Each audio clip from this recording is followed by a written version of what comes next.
Hey y'all, it's time to make some cornbread. I know you love cornbread, I love cornbread. I'd like to show you how my family's been making cornbread for generations. Easy, fast, and delicious. And you want the recipe for the cornbread? You can get it right out of my cookbook. Happiness is homemade, y'all. Got to put the y'all in there because I say that all the time. But happiness is homemade, y'all. You can get it right on Amazon. Get on Amazon. Click on it, it'll come right to you. And let me put my glasses on. It's on page 136 right here. It's called Our Favorite Cornbread. And are the things that you need. You're going to need 3 tablespoons of shortening. And y'all know what shortening is. It's like this stuff. Shortening. Some people put butter and some people put lard, but we use shortening. 3/4 cup of self-rising cornmeal. Now you need to get self-rising, okay? Otherwise you're going to have to add other stuff to it. Get the self-rising cornmeal. Also, you're going to need 1/4 cup of self-rising flour and 1 egg, 3/4 cup of buttermilk. Y'all know what buttermilk is. Now, if you don't have buttermilk, get you some regular milk out of your refrigerator and add a little vinegar to it, and it'll sour the milk and it'll make it taste good. But this is something I added to this recipe. I always add a tablespoon of white vinegar to my cornbread. It makes the bread softer and it does something to it. It makes it delicious. And we do that. And then I use, you say, what do I cook this in, Dana? Well, let me show you what I use. I have several different things that I cook it in. If you don't have a skillet, you can cook it in another pan of your choice that will go in the oven, like a baking dish. But I use skillets. Let me step over here and grab them. What I use are these 2 small ones because my husband and I like it kind of thin and we like crispy edges. These are 6 inches. They're also a number 3 if you look on the back. And these are old. I've had these forever. So this is what I use. This recipe I use with these 2 things normally. Now if the grandkids are coming over or if I just decide I want some, I do corn sticks. Now this is what these are. I might do 1 little skillet and then do 1 of corn sticks. Now these, can you see what these are? And you just spray these with some cooking spray, and then you may want to put just a little dab of shortening in them. And oh, these are so good and crispy when they come out. These are great with soup. And this is the other skillet that I use. If I just want to do 1 pan, it's just, and I don't want to mess with all the other stuff, I'll do this is a number 5 skillet. And I've had this thing since I got married. That's been a long time ago. So anyway, this is what I use regularly. So you have a lot of choices. But you know what? I do advocate for skillets. But if you don't have a skillet, just go ahead and get one of your baking dishes out and put it in a baking dish. But anyway, this is what we're going to do right now. We're going to mix it up. And I'm going to put you where you can see this because remember, I'm a one-woman show here. I have to do all this stuff by myself. But I'm going to put you down here and let you watch it. So I'll be with you in just a second. We'll mix it up. But before we go, I'm going to go ahead and show you what I do with the oven. We turn that oven on 475 and get it cranked up.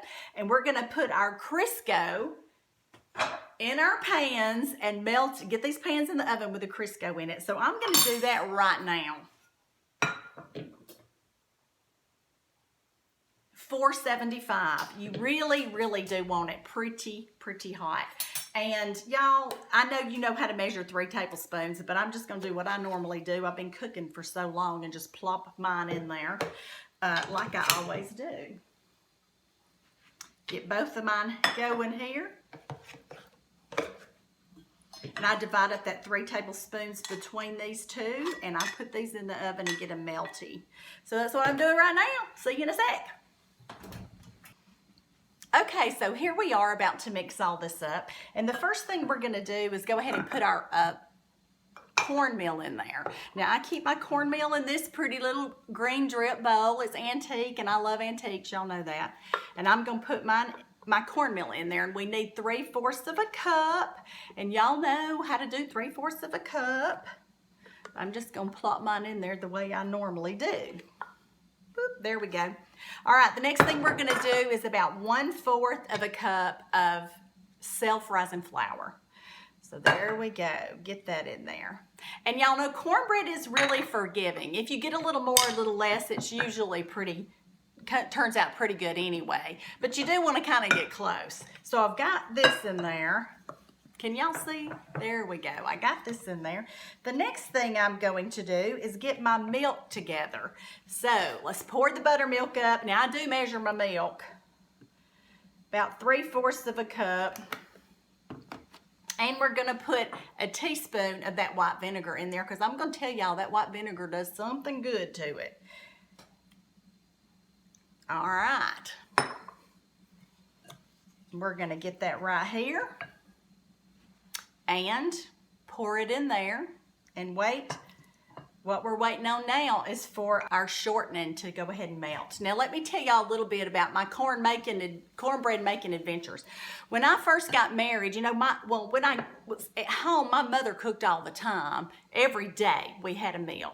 She cooked breakfast and then she cooked supper, and she had a full-time job too, so she was quite a busy woman. But she would make biscuits for breakfast, and then at supper we would have something that usually involved cornbread. Well, her cornbread is great. So, you know, when I got married, of course I'd made it at home some, but I'd never really thought much about cornbread. And when I got married, I realized that I thought I was doing it exactly the way she was, but it wasn't turning out exactly right. And I thought, what is going on with my cornbread? And so I went up there one day, and me and Mom and Dad, my dad cooks cornbread too, we were discussing cornbread, and I just got in the kitchen and I watched them do it again with a careful eye because I wanted to get my cornbread as good as theirs. And what I realized is, you got to make your batter a little thinner than I was making it. Mine was too thin. If you've got a thick batter, you're going to have a thick, clumpy cornbread. So when I get through putting all this liquid in here and my Crisco, I'm going to look that batter over, and if it needs to be a little thinner, I'll add a little bit more milk. But okay, let me see what's happening with our stuff. I'm going to go ahead and crack this egg in here. See how easy that is so far? Now, as I'm stirring this, you can tell this batter is a little thick. Now, that's too thick, and I'm going to want it a little thinner. And it's okay to add a little more milk or water, either one. I'm going to add a little bit more buttermilk. There we go. And today, it's a spring of 2021. And, you know, it's a little cold outside. It's in May. It's May 11th, I think. It's May 11th, and it's a little chilly outside, and I just don't know about all that. So I thought, you know, we need some comfort food today, and I'm going to do some cornbread, and I think I'm going to throw a pot of potato soup on, and we'll have potato soup and cornbread for lunch. So it'll be good. Good stuff. Now, we got this mixed up, and it's thin enough. It's thin enough now. Now, why do you want to heat up your pan? The reason you want to heat up your pan in that 475 degree oven is because it makes the pan really hot, and it makes you leave a little bit, when you pour that Crisco in here, that melted shortening, you leave a little bit of shortening in the bottom of your pan. And when you do that, when you pour this batter in there, oh my goodness, y'all, it's a beautiful thing. Beautiful. That the edges of it's going to start bubbling and sizzling, and it's already going to start cooking as soon as you pour it in, because your pan's going to be up to temp, and it's beautiful, and it's going to give you some really crispy and tasty exterior to that cornbread. It's wonderful. You're going to love it. But anyway, let me check and see what's going on with my Crisco. Now remember, a lot of people just use one skillet, but I use two. My husband and I like them thinner. Now when you get your Crisco out and it's melted, or you're shortening, I should say, you're going to roll it around like this, being careful not to spill it. And the reason you want to do that is to coat the edges of your pan so that you don't have to spray it with anything. This is going to be a good coating, and it's going to keep your bread from sticking. So I got that one, and in just a second, I'm going to pull out the other one. It wasn't quite melted. We're going to pour this up, and we're going to have cornbread very shortly. I love cornbread. Y'all know what? A lot of people in my family, and I am one of them, if there is leftover cornbread after a meal, maybe at night when you want a snack, instead of getting a bowl of cereal or instead of getting popcorn, we go in there and crumble up that bread in a cup and pour milk over it, and then we eat it like cereal. Oh my goodness, it's good. I always make enough cornbread so that I have some left over for that night and I can eat it. It just makes me happy. All right, that's melted enough. We're gonna pour this in. Let me see if you can see the bowl. All right, we're pouring that in. It'll sizzle a little bit. And I'm gonna do the same thing for this one because I've got a little bit in there.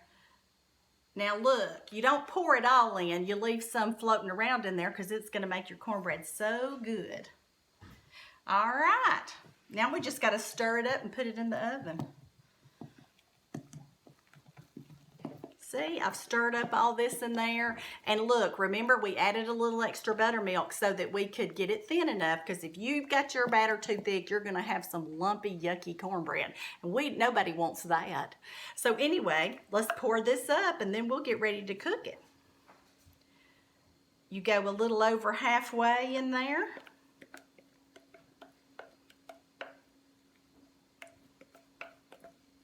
Okay, I'm pouring it up in the pan, and I'm about to show you what it looks like because I don't know if you could see it or not. But anyway, we've poured it up in the pan and it's starting to sizzle on the side, and it's kind of coming together and getting firm on the side. So now we're popping it in the oven, and this will go for, I would check it at 15 minutes, 20 minutes, depending on your oven. We'll pull it out and we'll have us some good cornbread in just a minute. I have just pulled one of these beautiful pans of cornbread out of the oven. Look at this, lightly browned on the top, very brown around the sides. And you know, the pan's very hot, so I gotta hold it with pot holders, but oh my goodness, this smells delicious. And it's sizzling, I can hear it talking to me. This is gonna be some good cornbread. Let me get the other one, hold on a minute. Look at this, That's gonna be so good. And see, normally what I do after I pull it out, I start gently tapping it up and down like this. And you can hear it, pop, pop, pop. And that's how you know if it's gonna stick or not. If you can hear it doing that, you have a good hint that it's not gonna stick. Okay, now I gotta get another pot holder because this is burning Mama's hands. Okay, you ready? Let's see how we do on this one. Woo! And that one came out pretty good. Let's see how the other one comes out. Ooh, it's hot. See, you can hear it bop, pop, go around like this. Okay, folks. The moment of truth with my cornbread. You ready? 1, 2, 3. Oh my goodness. Don't you wish you were here with me? Look at that golden brown. I'm gonna get some butter out of here. Put it on here, and it's going in here. I'm fixing to eat. So anyway, y'all make you some cornbread. It'll make you feel so good. And you know, people think you're wonderful if you make good cornbread, and only you and I will know how easy it is. Easy, easy Southern cornbread. Generations, this has been cooked in my family. Let's see what it looks like on the inside.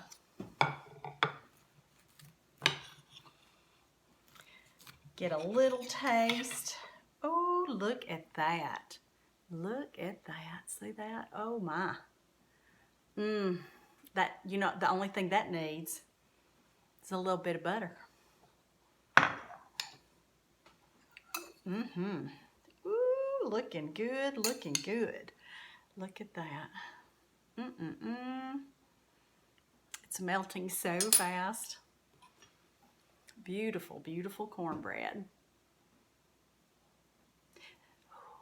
Okay, I'm going in for a bite, folks. Let's see how it did. Oh my. This is divine. It's crunchy on the outside, just the right texture on the inside, and that butter gives it a little extra oomph. You owe it to yourself to make you some cornbread. From this Southern mama to you, the Lord loves you and I love you too. Y'all have a good day. Make some cornbread. Bye-bye.